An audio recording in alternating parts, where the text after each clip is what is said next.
from the podcast Rants Hollywood Talk. It's Rants Small Talk. I find it's sort of like have you ever seen the movie Bowfinger?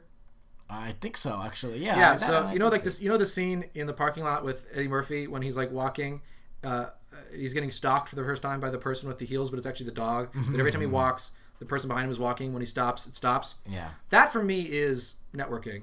I find that when I'm not networking at all, I don't get any other extra opportunities. But when I start to walk, when I start to network, I'll get things that I'm not even directly emailing about. All of a sudden, some person that I used to work with or didn't even work with comes into me like, you have to keep stirring the pot because it doesn't just directly have to do with what you're doing right then. It just, I think in the universe, and this gets like spiritual or something, but like I've noticed it more times than not when I stop networking entirely, nothing happens. When I start networking just this one thing, all these other random people come out of the woodwork. It's like, where were you when I was looking for work? Like, and all of it, it's because I'm doing stuff. I'm keeping busy, and I think the universe like somehow subconsciously taps into that for some reason. It's weird. I can relate to that with finding work. Like even just like, like hustling, and then someone comes to me like, hey, would you want to work over at OWN or something like that? I'm like, yeah, sure, Oprah, okay. So it's like, but exactly. But when I'm like resting on my laurels, then it's like Deadsville. Just totally dries up. So I hear you.